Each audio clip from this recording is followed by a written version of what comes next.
자, 아홉 번째 바로 또 윤석열 대통령 당선인 얼굴이 나왔네요.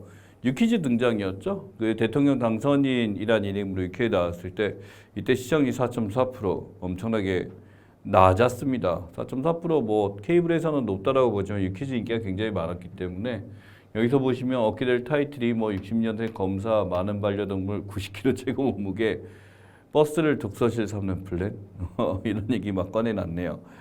저 안 봤습니다. 예. 사실은 뭐 TV를 많이 안 보니까 좀 이렇게 되는데 이때 어떻게 보면 굉장히 말이 많았었죠. 문제는 이 사람이 나왔다라는 것을 비판해서는 안 돼요. 누가 나오는 건 상관이 없는데 문제는 이제 다른 사람들이 출연한다고 그랬을 때 이제 정치인에 대해서 고사를 했었다라는 게 문제가 되죠. 그 전에 이제 문재인 대통령도 요청을 했었다라고 하고 이재명 후보 또 김부겸 총리까지 요청을 했을 때 다 거절했다라고 합니다. 그 이유가 지금 여기 있는 이제 그 유재석 진행자가 불편해한다라는 이유였죠. 근데 이 사람은 왜? 라는 거죠. 그러니 이러한 이제 그 프로그램에 대해서 유퀴즈라는 게 나름대로 어떤 서민의 의견을 듣고 굉장히 좋은 프로그램이라는 선한 프로그램이라는 이미지가 굉장히 많이 있었는데 이 시청자 게시판에 올라왔던 것들은 굉장히 강렬하게 나와 있었고 심지어 이제 이 TVN에서 운영하고 있는 티빙이라고 하는 그 OTT까지 가입을 끊겠다라는 얘기까지 많이 나오게 됐습니다. 그래서 이 윤석열 이 대통령 당선이 불쾌하다라는 입장도 있었겠지만 형평성에 대한 문제가 됐었던 거죠. 그래서 여기 티빙 취소한다, 뭐 하게 된다, 티빙 탈퇴, 굿바이 퀴즈, 기타 등등 이렇게 나왔습니다. 이 퀴즈라는 것에 대해서 이 사람이 나오는 거에 대해서 그냥 이 사람이 싫어서라고 표현할 수도 있는데 지지자들에 대한 이야기일 수도 있죠. 조금은 조심했었어야 되는 게 됩니다만 결론은 이제 한쪽만을 보여준 게 문제가 된 거죠. 방송사에게 무조건 가치 중립을 지켜라라는 얘기는 하면 안 돼요. 예를 들어 종편 같은 경우는 이제 그 원래 신문사가 가지고 있는 내용에 따라서 이제 어떤 성향에 따라서 이제 흘러가도 이해는 합니다만 TV 같은 경우는 가치 중립적으로 어떤 그냥 시민들이 즐기고 보는 예능 방송이었다라는 게 이런 문제가 됐던 거죠. 근데 그걸 봤더니 이제 바로 이 사람이었어요. CJ ENM 대표이사. 바로 여기 보시게 되면 이 대표이사가 역시 검사 출신이라는 겁니다.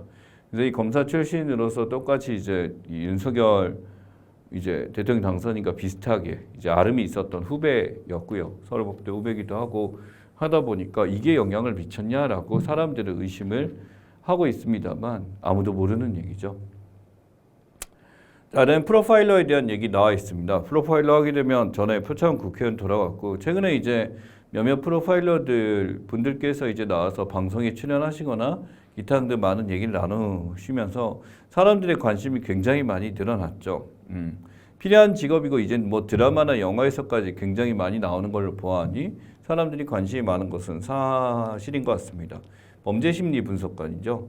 바로 뭐냐면 사건이나 정황이나 이러한 범죄자의 입장 또는 그런 어떤 현장을 가지고서 이성별 연령 취향 컴플렉스 등을 통해서 용의자가 누구인지 밝혀내는 직업을 이야기하게 됩니다. 보통 훈련 갖고는 안 되고 그다음에 공부뿐만이 아니라 여기와 관련된 다양한 이제 현장 경험들까지 수반돼야지만 가능한 직업이라고 저는 판단이 되고요. 물론 이분들이 모든 것을 성공하시는 건 아니겠죠. 근데 그래도 가장 이 파트에서는 전문가 분들이시기 때문에 활동에서 지금 우리나라에 많은 분들이 활동하고 있습니다.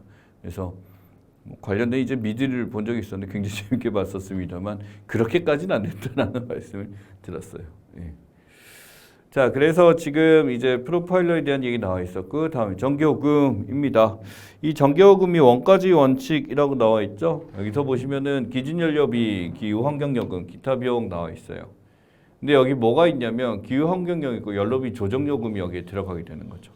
연료비 조정요금이라는 것은 기준연료비를 딱 정해놓고 이 연료비에 대해서 이제 조금씩 올라가더라도 이제 정부가 감내하고 그러다 보니 이제 항상 적자를 볼 수밖에 없는 시스템이었는데 개편 후 연료비 조정 요금이 들어가게 되면 여기서 들어가게 된 화석연료죠. 우리가 알고 있는 다양한 이제 석유나 석탄에 대한 비용이나 이런 것들이 그대로 반영이 되게 될 경우 당연히 비싸질 수밖에 없게 될 겁니다. 미국의 텍사스 같은 경우 한번 그런 일이 있었었어요. 그때 굉장히 기후가 올라와가지고 사람들의 전력량이 많아졌었는데 이 텍사스 증진료 확보나 이게 문제가 되다 보니까 이제 갑자기 일시적으로 전력을 이제 원가주의 원칙으로 해서 시행을 했었을 때 전기료가 갑자기 10배에서 15배까지 올랐었습니다. 그러니까 이게 뭐냐면 여러분들이 5만 원 정도 이제 전기료가 나온다면 갑자기 50만 원에서 75만 원이 나오게 된 거죠.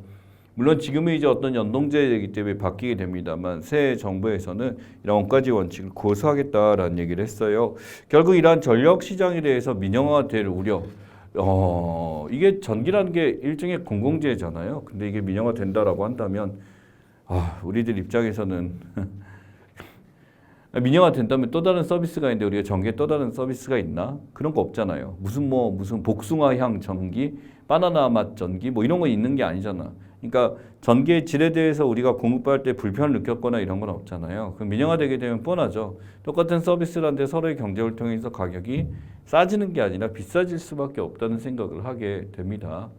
그래서 이게 원가주의고요. 이 PPA라는 시스템이 뭐 내역이 되냐면 이 기업이나 이제 계약을 통해서 이렇게 비용 지급하게 됩니다. 에너지공단에 대해서는 재생에너지 사용시적 제출하게 되면 확인서 발급하게 되고 여기서 이제 안쪽에 있는 뭐 서로 간에 이제 캐커하고 이런 데 연관해서 주고받게 되는 게 PPA에 대한 이야기라고 보시면 됩니다. 한전이 독점 판매 구조 이런 것을 바꾸겠다라고 했었는데 이 독점이라는 게 한전이라는 게 독점을 하는 게 나쁜 독점이냐라는 걸 물어봐야 되겠죠. 물론 내부적으로 무슨 뭐 보너스 잔치하고 이런 거에 대해서는 비판받을 만합니다만 뭐 이건 지켜봐야 되는데 결국 이제 세금수에 대한 확보나 기타는 이런 거라고 볼 수도 있을 것 같아요. 이게 원인이 된 게 바로 이 탈원전에 대한 이야기입니다. 그래서 호주 뉴캐슬 현물기준 연료탄 가격지 보시면 원료가 엄청나게 올라가고 있죠. 상대적으로 이제 전력 구입 단가가 압도적으로 LNG에 비해서 원자력은 낮은 거 보입니다. 원자력 발전을 하게 되면 저게 지금 원자력 발전 처음 만들었을 때 그 비용이죠. 실제로 들어가는 원료 비용은 거의 없다라고 봐도 되거든요. 그래서 가장 효율적인 거기 때문에 원전에 대한 이제 사람들의 의견이 분분할 수밖에 없었던 거고 미래를 위해서는 안 해야 된다라는 쪽과 어떻게 보면 미래를 위해서 더 해야 된다 쪽이 많이 다투고 있다라고 말씀드릴 수 있습니다. 자, 예술체육요원 편입 관련 규정입니다. 올림픽은 3위 이상, 아시아는 1위 이상. 그래서 이번에 아시아 올림픽에서 이제 몇몇 이제 우리 야구 선수들 이제 나가게 돼서 누굴 뽑아야 되지 이런 것들 때문에 말을 많았고 축구도 마찬가지였죠. 예술요원은 국제예술 2위 이상이라고 나와 있어요. 또는 국내예술 1위 입상. 그래서 예술경연대회에서 이런 걸 받게 됐을 때 군대를 안 가게 되는 이제 제한이 있었죠. 또한 그냥 이제 병역 대체가 있게 되는데 체육정보원 국립발레단 이런 데서 개인적 활동 가능하고요. 또는 544시간 봉사활동이라고 나와 있습니다. 33개월 544시간이면 1개월에 해야 될 게 열 몇 시간 정도니까 실제로는 이틀 정도 나가면 다 할 수 있는 거거든요. 그래서 지금 이런 식으로 하게 되고 대체복무 감축이 계속 이뤄지고 있죠. 승성무 예비역이나 산업기능요원에서 계속 이렇게 떨어지고 있습니다. 그리고 석박사 같은 경우도 대체복무로 지금 지원돼서 하고 있죠. 문제는 이 논란이 됐던 게 BTS였습니다. 이런 BTS에 대해서 아이들의 국위 성향 기여도 이게 가장 많이 나오긴 하는데 이게 애매하죠. 국위 성향이라는 게 애들이 많이 외화를 벌어온다. 이들이 엄청나게 많은 이제 한국을 알린다라는 거 맞습니다만 이 기여되는 평가 기준이 처음부터 제대로 만들어져 있었다라고 한다면 의미가 있었을 겁니다. 대중가수는 빠지고 순수해서 스포츠만들은 형평성을 지배되니까 이게 가장 합리적으로 찬성할 수 있는 것 중에 하나예요. 이 대중가요라고 해서 이것이 순수예술이나 스포츠보다 그 가치가 떨어지냐 노력이 적었냐라는 얘기할 수가 있죠. 근데 여기서 하나는 이런 게 있습니다. 순수예술 스포츠에 비해서 대중가수가 벌어들이는 수익이 굉장히 큰 거죠. 순수예술 스포츠도 당연히 돈을 법니다. 그거에 비해서 굉장히 급이 다르기 때문에 생각하고요. 복무기간 동의 손실인데 손실은 이거는 좀 이제 낮은 이유가 손실은 얘네가 보잖아요. BTS가 보는 거고 팬들 입장에 얘네 못 보니까 화날 수 있다라고 하게 되는데 그거는 아직까지 여러분의 명시적인 손실이라고 판단하기 힘들고 기타 의견이 있습니다. 반대하는 이유 볼까요? 형은 변해법이 법에 어긋나니까 뭐 지금 나오는 거고요. 가장 크게 의무 앞에서 누구나 공평, 공정에 대한 이야기를 꺼내게 되죠. 그러니 누구는 가고 누구는 안 가는 거에서 이들은 대중가수 인기가 있고 우리나라 이름 많이 알렸으니까 가지마 라는 것에 대해서 조금 애매한 거고요. 대중발성 활동이 자신의 분야에서 열심히 일한 것인데 그럼 자신의 분야에 열심히 일한 사람들 이름 많은 선 다 풀어줘야 되는 거 아니냐? 이런 얘기가 할 수가 있습니다. 그래서 찬성과 반대에서 반대가 더 많은 게 지금 보이죠.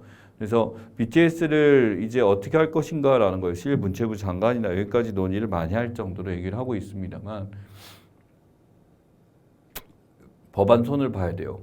그러니까 BTS만 풀어주자 이런 게 아니라 이런 법이 있느냐 없느냐가 저는 중요하다고 봐요. 그러니까 공정하다라는 것이 뭐냐면 이러한 의무가 그전과 똑같이 해야 된다 그러면 이후에는 법을 만들지 말라는데 이러한 법에 대한 공청의 합의가 저는 필요하다라고 봐요.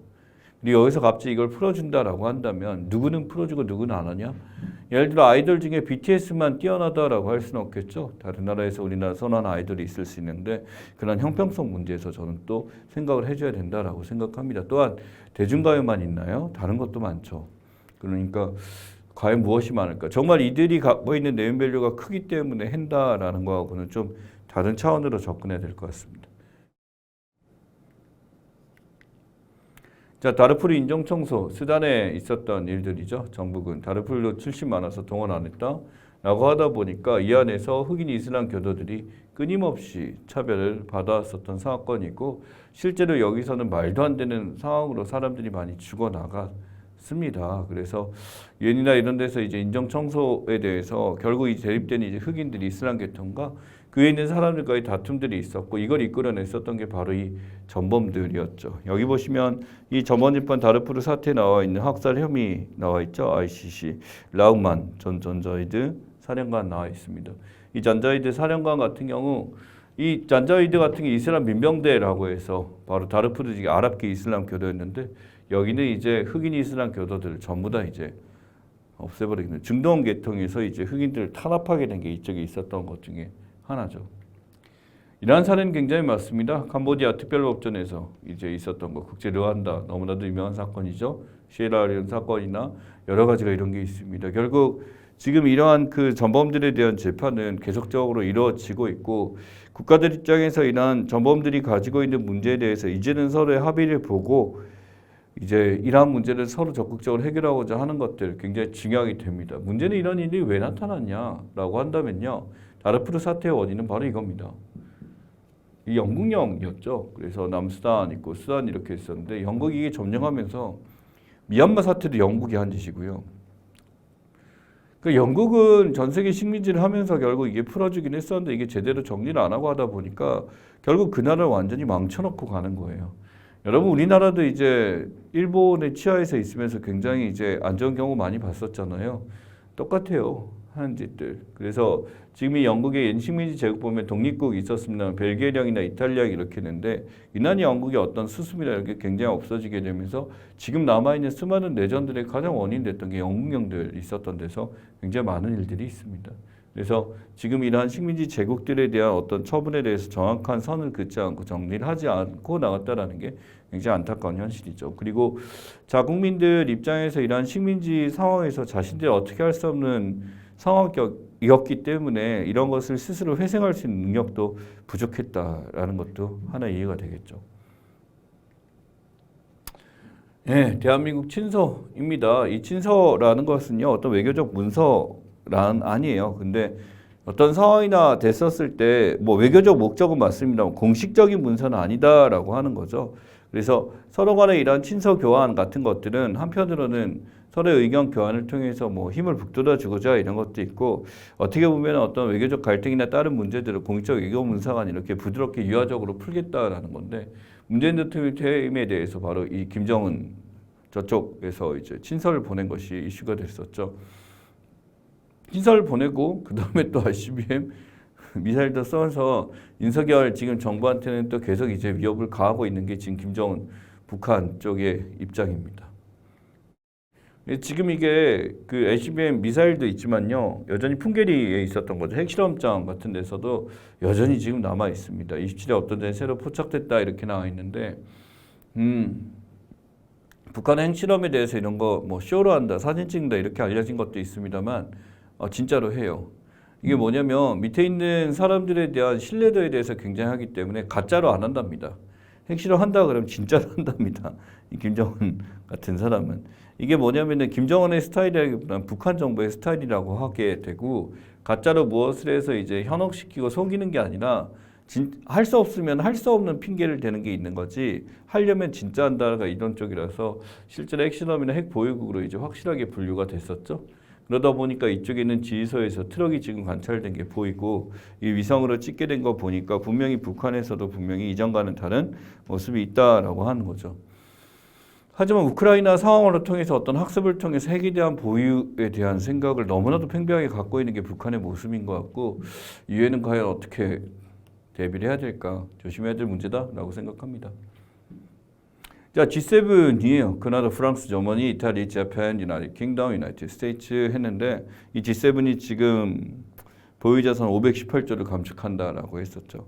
이 보유자산에 대해서 이제 중앙은행들 보유자산에 대해서 이런 모든 달러 감축들이 이루어지게 됩니다. 이 모든 것들이 어떻게 보면 이 코로나19 상황에 경제가 다운됐을 때 무한정 돈을 풀게 됨으로써 돈을 구하기가 쉬웠죠. 이지머니 상태였던 거에 대해서 이전에 이제 코로나가 끝나고 어느 정도 회복됐다라고 판단하기 때문에 다시 조이기로 들어가겠다라고 하는 거죠. 그래서 보유자산을 줄이게 됨으로써 금리 인상 같은 경우도 당연히 있게 될 거고요. 이러한 상황에서 나름으로 양적 긴축이 전부 다 들어갈 수밖에 없다라는 게 상황입니다. 여기 보면 대차대조표 지금 나와 있어요. 손익계산서는 바로 여기에 있는 순이익, 바로 현재 지금 내가 얼마나 이득이 있냐라는 걸 판단한다라고 한다면 대차대조표는 이러한 것이 기말에 우리가 순이익에 대해서 실제로 어떤 자본의 변화가 어떻게 있었냐를 판단하는 게 대차대조표의 특징입니다. 즉 순이익을 포함한 기초자본의 변화가 기말 어떤 분기별로 얼마나 있었는지를 총합을 보여주게 되는 거고 손익계산서는 일종의 지금 받은 성적 같은 거죠. 여러분 이제 기말 뭐 중학교 고등학교인가요? 고등학교 때 그 시험을 보잖아요. 중간고사 때는 그냥 중간고사에 대한 꼬리표처럼 성적이 그냥 나오지만 정확한 등급은 안 나오죠. 근데 여기 대차대조표 마지막에는 이제 그것을 합산을 내고 원래 이 점수 이전에 받았던 점수 합산해서 실제 이제 등급이 나오게 되고 이것이 실제 자료로 들어가게 되는 게 대차대조표라고 보시면 될 것 같습니다. 그래서 이런 대차대조표 축소가 이루어지게 되면 양적 긴축이 나타날 수밖에 없게 되고 결국에는 지금 이제 세계 경제 상황에서는 긴축이 일어나게 되면 쪼여지게 되기 때문에 모르겠어요. 쉽지는 않을 것 같습니다. 그래도 우리나라는 이제 무역이나 이런 면에서는 상당히 아직까지는 화랑을 보이고 있지만 유예상을 지켜봐야 되겠죠. 또 중국의 눈치를 안 볼 수가 없다는 게 하나의 특징입니다. 따라서 미국 경제 회복 속도 높이겠다, 인플레이션 상승 걱정 없다, 금리 인상 일부가 치명적이다 라고 하게 되면서 이러한 금리 인상에 대해서 이제 쪄야겠다라는 건 지속적으로 이런 신호를 보이고는 있습니다만 그래도 어떤 양적 긴축으로 가는 상황에 대해서는 어쩔 수 없는 것 같습니다. 이제 코로나 상황 원래 상태로 돌아가야 되기 때문에 라고 하는 거죠. 또한 이제 원자재 가격이 너무나 올라왔다는 것, 또 미국 재정 지출도 연관이 있기 때문에 이렇게 나와 있습니다. 자, 여기서 보시면 감액 건수라고 해서 감액 건수가 실제로 이만큼 조정소득된 거 이만큼 해서 나와 있어요. 바로 뭐냐면 이 프리랜서들이 건보료를 감액받기 위해서 바로 이제 신청을 넣게 됩니다. 자기들이 조정 신청이 들어가게 되면 실제로 이제 자기들의 소득이 적게 잡히게 됨으로써 돈을 적게 내요. 근데 얘네들이 돈을 적게 버는 게 아니에요. 많이 벌어요. 많이 버는데 이렇게 하면 돼요. 이제 더 이상 지금 소득이 없어. 작년 기준으로 하거든요. 작년에 이제 뭐 10억을 벌었는데 지금은 이제 그 가게 망해서 없기 때문에 나 소득 없어서 지금 낼 수가 없는데요. 그럼 작년 소득 남은 거 갖고 내야 되는데 그것도 지금 없는데 다 썼는데요. 라고 하면 안 내는 거예요. 그래서 이 감액 건수가 조정소득이 그래서 이렇게 바뀌게 되는 거야. 이렇게 떨어지게 되는 이유가 실제로 이전에 받는 거에 대해서 감액이 이루어진 사례가 이렇고 그 액수도 이만큼 떨어지다 보니까 그만큼 건보료, 4대 보험에 대해서 내는 돈이 줄어들게 되는 현상이 나타나는 거죠. 이 건보료 이제 적게 받는 방법 중에 하나가 바로 이거예요. 해척증명서. 예척이라는 게 뭐냐면 이러한 개발이나 이런 활동을 했었던 사람이 있는데 이제 이 사람이 그만뒀다라는 거예요. 11월 30일부로. 근데 이게 11월까지 소득이 잡히거든. 11월 달에 그만뒀다라고 해서 해척을 때린 다음에 얘 이제 이 임무를 안 맡아가지고 그때 받았던 소득을 유지할 수가 없는 상황이야 라고 하게 되면 이제 건보료를 깎아줘야 되는 거죠. 돈이 없다는데 어쩌겠어. 그러니 내가 이제 많이 냈었던 거에 대해서 일정한 자리에서 나와서 이제 그게 없다라고 하게 되면 이런 해적 증명서가 굉장히 건보료 회피 방법으로 많이 쓰이는 것 중에 하나죠. 그러나 해촉을 했다라고 해놓고 실제로는 이제 그 업무를 외주에서 이제 따로 보는 경우도 있다라는 겁니다. 그래서 이제 이런 문제가 많이 발생하고 또는 감소증명원, 사실증명원 있는데 이거는 실제로 소득이 감소해서 나타나는 거라서 이건 쉽지 않은데 해촉은 조금 다르거든요. 그래서 이게 가장 많이 쓰이는 편법 중에 하나다라는 겁니다. 또는 이제 이런 것도 있죠. 직장 가입자가 옆에 있으면은 그 사람 밑으로 피부영자로 들어가고 돈을 받는 방식도 여기에 있게 됩니다. 자, 그 다음에 이러한 것들이 이제 도덕적 해이라고 불러요. 이 도덕적인 모럴 해저드라고 부르는데 우리 아까 봤었던 우리은행 사건도 여기에 들어갈 수 있을 거고요. 도덕적 해이 같은 경우는 정부 입장에서는 국책사업 같은 거 억지로 하거나 관료들은 이제 소위 말하는 그냥 복지부동으로 나가는 것들. 정치는 법리, 당리당략 따라 법안 처리 지연하고 막고 하는 것들. 금융회에선 자구 노력하고 퇴직금 수령 과도하게 받아가거나 또는 이제 횡령 같은 거 들어가고요. 이런 식으로 이제 여러 가지 채무 불이행 여기 있죠. 실업수당, 실업자 자립 노력 안 하고 여기는 바로 이런 것도 대표적인 모럴 해저드에 해당하게 됩니다. 자, 지금 산호초 색깔 바뀐 거예요. 어제서 지금 보게 되면 백색으로 바뀌어 있죠. 백화현상에 대한 이야기입니다. 이거 다른 나라 이제 호주에만 있는 현상 아니에요. 우리나라도 굉장히 많이 나타나고 있고 이 이유는 이렇습니다. 오염된 물질에 대해서 너무나 많이 넣어서 지구온난화입니다. 그러니까 이제 환경에 대해서 우리가 신경 쓰고 있는 것들이 있는데 온실가스예요. 온도가 너무 높아지게 되다 보니까 이 온도가 높아지는 거에서 이런 산호가 백화현상이 일어난다라는 거는 적절하게 여기 있어야 되는 조류 이제 녹조류 같은 거죠. 해조류 같은 것들이 부족한 현상이 나타나게 됐고 이러한 것들이 이제 백화현상 하얗게 변해가는 현상들입니다. 수온이 높아져서 나타나는 현상 중에 하나죠. 만약에 환경이 좋아서 조류가 있게 된다면 원래 생간이 됐지만 이 백화에서 한번 죽어버린 산호초는 다시 조류가 찾지 않게 돼요.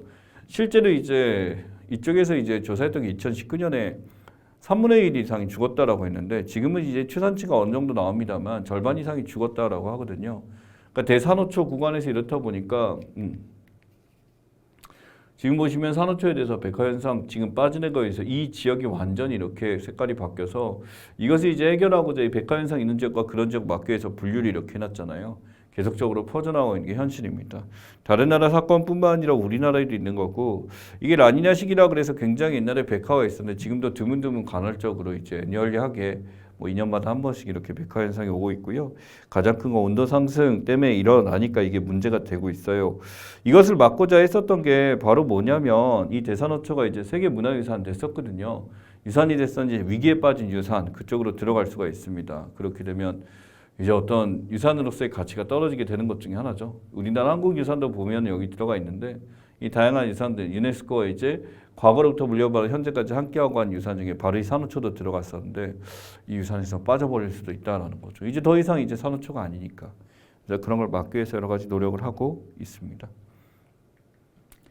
자, 치솟는 비료 가격이에요. 비료가 너무나 가격이 올라가고 있습니다. 비료 가격이 올라가고 있으니까 식량 생산이 떨어지게 되죠. 우리 이전에는 뭐가 있었냐면 우크라이나 전쟁 때문에 이렇다라고 했었는데 지금은 이 비료 가격, 원자재 가격 자체가 너무 올라서 이런 상황이 나타난다라고도 보고 있습니다. 그래서 지금 보자 보면 바로 이게 이 암모니아를 생산하는 방식이죠. 하버보시법이라고 부릅니다.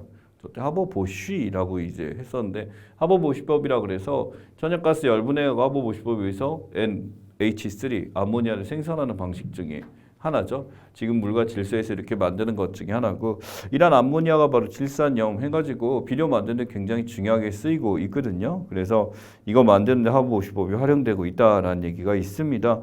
하지만 이러한 비료도 이렇게 만드는 것도 수량 자체가 이것만 필요한 게 아니죠. 다양한 게 많이 필요하고 그러니 아시아 쌀 생산도 줄어들 거고 우크라이나 밀도 줄어들게 될 거고 그러면 다른 대체 작물에 대한 수요 공급도 문제가 생기겠죠. 지금 이게 전 세계 곡물 생산에 굉장히 커다란 문제로 오고 있습니다. 자, 지금 조창혁, 김일, 그다음 박진혁 이 사람이 이제 최근에 잡혔었죠. 이게 바로 뭐냐면 북한 해커들의 사진입니다. 이 북한 해커들이 지금 해가지고 잡혔어요. 근데 이제 또 다른 해커가 우리나라 현직 장교에게 내부적인 어떤 정보를 달라. 무슨 정보였냐면 실제 이제 북한 고위층들을 이제 암살 또는 잡겠다라는 그런 어떤 계획이 있었대요. 그래서 그 사람 처단한 계획에 대해서 이제 기밀이었는데 이걸 빼주면 너한테 돈 줄게라고 해가지고 비트코인을 준 거죠. 이제 장교한테는 한 5천만 원, 4,900원 정도. 그 다음에 그 코인 운영사한테도 한 몇억 정도 줘가지고 북한의 거 우리 정보를 빼가진 방법 중에 하나입니다. 결국 우리 민간인 장교가 짝짝꿍이 돼가지고 북한 해커 만들고 간첩질을 하게 된 거죠. 이때 쓰게 된 게 바로 이 시계잉 몰래카메라 해가지고 가서 찍는 거랑 이 해킹 장비 포이즌 탭이라고 부르게 됩니다. 실제로 이제 컴퓨터에 꼽아가지고 이걸 가져오게 되는 거고 가격이 굉장히 저렴하대요. 예, 저렴한데 실제로 이제 이 안에 컴퓨터 트래픽이나 이것을 속여가지고 그 정보를 빼낼 수 있는 방식이죠.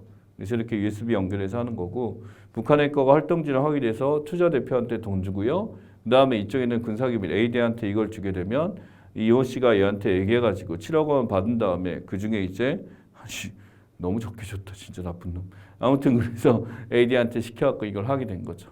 그래서 군사기밀 당연히 이걸 잡아냈기 때문에 해킹을 성공을 못했어요. 해킹을 성공을 못했기 때문에 돈 때문에 그랬다. 돈 맞죠? 그래서 가상화폐 받은 흔적이 있어갖고 이렇게 됐었는데 나쁜 놈이죠. 다시 한번 이게 나쁜 게 아니라 이런 데 넘어가 이상한 나쁜 놈. 이것도 그냥 나쁜 놈. 쟤는 이렇게 볼 수 있습니다. 자, 대출금 상환 방식 세 가지가 있어요. 만기일시 상환, 만기까지 이자만 계성되다가 한 방에 빵 쓰는 거. 적은 초기 부담, 이자만 갚으니까 얼마 안 되는데 나중에 만기 때 목돈 돈이 크기 때문에 굉장히 커요. 원금 균등분할 사단이에요. 원금 n분의 1 해가지고 이자를 포함할 수도 있고 안 할 수도 있고 잔액에만 이자 상환하는 거죠. 총이자 부담 적고요. 초기 상환 부담이 매우 큽니다. n분의 1씩 계속 가게 되니까. 원리금 균등변상 원금이자 전부에서 n분의 1 상환. 제가 지금 이거예요. 저희 집 이렇게 가고 있고 매월 갚은 상환액이 항상 똑같아요. 고정적으로 나가야지 월급 생활자나 이런 사람한테는 하게 되는 거죠. 후반기에도 원금 상환이 여전히 똑같은 금액을 내다 보니까 하지만 뭐 이렇긴 한데 한편으로 생각해 보면은 이제 물가의 상승이나 이런 걸 고려했을 때는 뭐 괜찮은 거다라고 볼 수도 있죠. 자, 그 다음에 가계부채 관리 세부 방안 나와 있습니다. DSR 2, 3단계라고 해서 지금 나와 있죠. 이 DSR이라는 게 계속들 나와 있는데 뭐 항상 나오게 되면은 이 대출 한도가 일시적으로 DSR에 비해서 이 만기 상환을 늘려주는 거야. 35년에서 뭐 40년, 34년에서 40년 늘려주다 보니까 이제 DSR이 살짝 완화됐다라고 볼 수도 있습니다. 그래서 지금까지 어떤 초과주택에 대해서 이 사람이 소득이 얼마인지 원리금 얼마 갚을 수 있는지 이거에서 제한을 걸었었는데 늘어나다 보니까 이제 여기에 대해서 조금 소득이 적더라도 이제 이 늘어났기 때문에 그만큼 분리해서 내 원리금 상환이 적어지다 보니까 완화됐다라고 상대적으로 볼 수 있는 이야기죠. 자, 여기 보시면 우리가 함께해요라고 해서 우크라이나 쪽에 있는 우리나라에 있는 우크라이나 사람들이 그쪽에다 올려놓은 거죠. 바로 이제 해병대원이 입국 시도를 하게 됩니다. 한 달에 귀국 체포가 됐었는데 우크라이나에 대해서 정말 다양한 얘기들 지금 많이 있습니다. 그래서 뭐 러시아군을 표현한 거겠죠. 이쪽에 이제 푸틴이라고 표현했네요. 돼지라는 게 그쪽에 악마의 형상을 표현한 거니까 이렇게 표현한 게 있고 이제 스토리 담아놓은 거 있습니다. 보시면 이제 우리나라 해병대원 하나가 이쪽에 그 휴가 때 부사관이에요. 해병대원이라면 부사관이기 때문에 외국 나갈 수가 있었겠죠. 폴란드를 통해서 그쪽에 입국하려고 했었던 겁니다. 근데 사단장한테 연락이 왔다. 사단장이 보낸 카톡이에요. 아, 이게 여러분들 그 지금 이걸 보는 남성분과 여성분이 다를 텐데 군대를 간 남성분 같은 경우 사단장의 카톡을 받았다라는 건 몸소리 지는 거예요. 아, 이게 되게 이상한 거예요.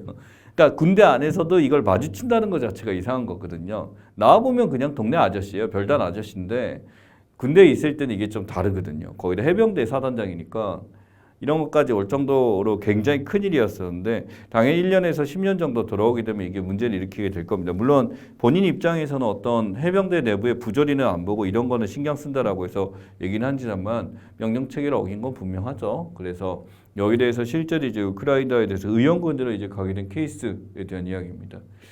자, 그 다음에 여기 보면 오늘도 회사 안녕하신가요? 라고 해서 이제 퇴사자들에 대한 이야기. 뭐 마리사 퇴사자들이라고 하지만 이 사람들은 이제 퇴사에 대해서 겁내지 않는 사람들이라고 보시면 되겠죠. 그래서 퇴사가 느껴진 거야.